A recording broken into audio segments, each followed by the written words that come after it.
ଶ୍ୱଶୁର ଘରେ ଝିଅର ମୃତ୍ୟୁକୁ ନେଇ ହତ୍ୟା ଅଭିଯୋଗ ଆଣିଲେ ଝିଅର ବାପା ଘର ଲୋକେ। ନିଜ ରୁମ୍ରେ ଫ୍ୟାନ୍ରେ ଶାଢ଼ୀ ଲଗାଇ ଝୁଲି ପଡ଼ିଲେ।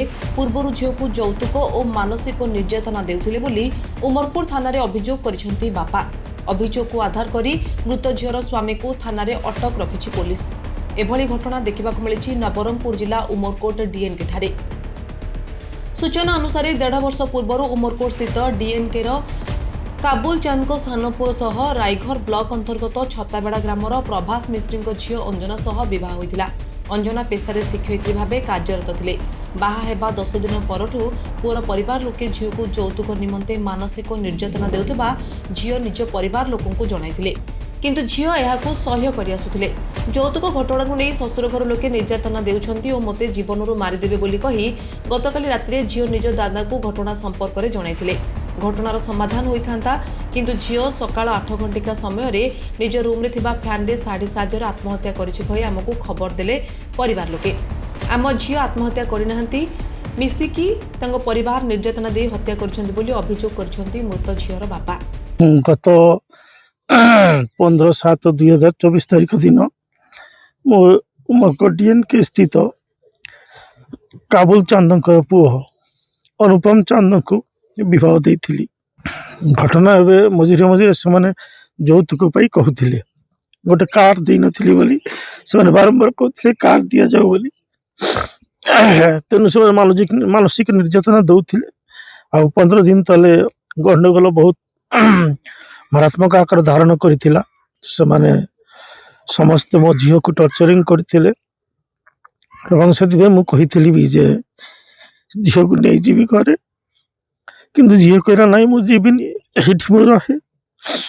କିନ୍ତୁ ଗତକାଲି ବି ସେ ମୋର ଭାଇକୁ ଫୋନ କରିଥିଲା ଯେ କାକା ମୋତେ ଏଠୁ ନେଇଯାଅ, ନହେଲେ ମୋତେ ମାନେ ମାରିଦେବେ ବୋଲି। ତାପରେ ମୁଁ କହିଲି ଯେ ନା ଆମେ ଯିବାନି, ତାଙ୍କର ବି ସମ୍ମାନ ଅଛି, ରାତିରେ ଆମେ ଯିବାନି, ସକାଳେ ଆମେ ଗୋଟେ କ'ଣ କଥାବାର୍ତ୍ତା ସବୁ ହେବା, ହେଇକରି ଗୋଟେ ଡିସାଇଡ୍ କରିବା। କିନ୍ତୁ ତାପରେ ଦେଖିଲୁ ରାତିରେ ସେମାନେ ସମସ୍ତେ ମିଶିକି ମାରି ଦେଇଛନ୍ତି। ଆମେ ରାତି 10ଟା ପର୍ଯ୍ୟନ୍ତ ବି ଝିଅ ସହିତ କଥା ହେଲୁ। ଝିଅକୁ ଆମେ ବିଭିନ୍ନ ପ୍ରକାର ବୁଝେଇଲୁ ଯେ ରମା ସେଠି, କିନ୍ତୁ ସକାଳ ହେଲାରୁ ସେମାନେ ଫୋନ କଲେ ଯେ ତୁମ ଝିଅ ଆଉ ନାହିଁ। କିନ୍ତୁ ମୁଁ ଆସି ଦେଖିଲି, ଆମେ ଆଉ ସମସ୍ତେ ଆସିଲୁ, ଆସିକି ଦେଖିଲୁ ଯେ ସେଠି ବ୍ଲଡ୍ ପଡ଼ିଛି, ବ୍ଲଡ୍ ଶୁଖି ବି ଯାଇଛି। ଯାହା ଜଣାପଡ଼ୁଛି ରାତି 11ଟା-12ଟା ସୁଦ୍ଧା ଝିଅକୁ ସେମାନେ ମାରି ଦେଇଛନ୍ତି। ଚୁରି ବି ଭଙ୍ଗାରୁଜା ହେଇକରି ସାଇଡ୍ରେ ପଡ଼ିଛି। ଏମିତି ପାରିପାର୍ଶ୍ୱିକ ଅବସ୍ଥା ଯାହା ଜଣାପଡ଼ୁଛି ଯେ ସେମାନେ ନିଜେ ହିଁ ଜାଣି ଶୁଣିକରି ମୋ ଝିଅକୁ ମାରି ଦେଇଛନ୍ତି। ଯୌତୁକ ନିର୍ଯାତନା, ଆଉ କିଛି ନାହିଁ। ଅନ୍ୟପଟେ ଘଟଣାକୁ ନେଇ ଶ୍ୱଶୁର ଘର ଲୋକେ ନିର୍ଯାତନା କଥାକୁ ଖଣ୍ଡନ କରିଛନ୍ତି ଏବଂ ତାକୁ ଆମେ ଝିଅ ଭଳି ରଖିଥିଲୁ ବୋଲି କହିଛନ୍ତି। ଆମର ସାନ ବୋହୂ, ମାନେ ମୋତେ ଝିଅ ନାହିଁ, ସାନ ବୋହୂ ଥିଲା, ବଡ଼ ବୋହୂ ଥିଲା। ସେମାନଙ୍କୁ ଆମେ ଝିଅ ଭଳିଆ ପାଲୁଥିଲୁ, ଝିଅ ଭଳିଆ ଦେଖୁଥିଲୁ। ତାର ମାଇଣ୍ଡରେ କ'ଣ ହେଲା, କିସ୍ ହେଲା, ଏସବୁ ମୋତେ କିଛି ଭଲ ଭାବେ ଜଣା ନାହିଁ। କିନ୍ତୁ ସେ ନିଜ ଇଚ୍ଛାରେ କ'ଣ କଲା ଆମେ ଜାଣିପାରୁନି। ଘଟଣାଟା ଘଟିଲା ଆଜି ସକାଳ। ଆମର ବ୍ୟବସାୟୀ ଲୋକ ତ, ଆମର 7ଟା ବେଳେ ସାନ ପୁଅ ଆଉ ବୋହୂ ସେଠି ଏକା ଥିଲା, ଉପର ରୁମ୍ରେ ଥିଲା। ଥିବା ପରେ ସାନ ପୁଅ 7ଟା ବେଳେ ରେଡ଼ି ହେଇକି ଦୋକାନରେ ପଳାଇଲା। ତାପରେ ବଡ଼ ପୁଅ 7:30ରେ ପଳାଇଲା, ମୁଁ 8:20ରେ ଗଲି।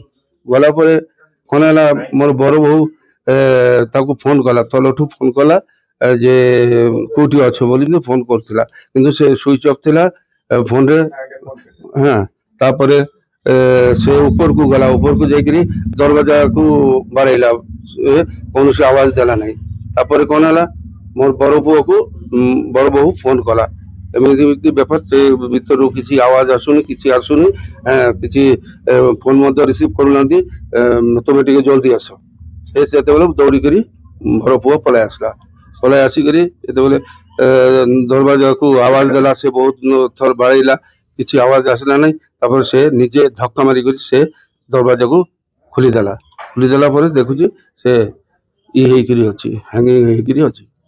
କହିପାରୁନି, ଏସବୁ ମିଛ କଥା, ଏଗୁଡ଼ାକ କେବେ ନାହିଁ। ଆମର ସେ ପଲିସି ଏକା ନାହିଁ, ସେ ନାହିଁ।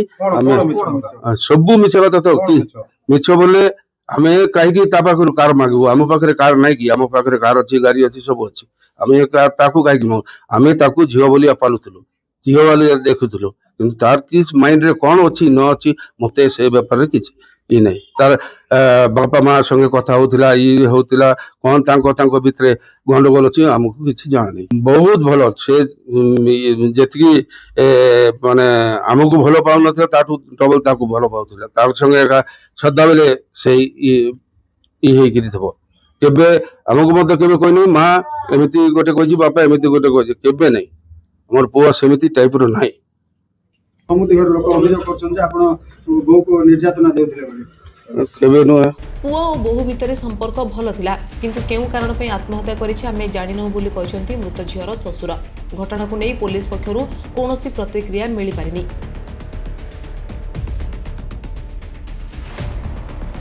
उमरकोट श्रीकांत नंदन रिपोर्ट रिकल ओडिशा।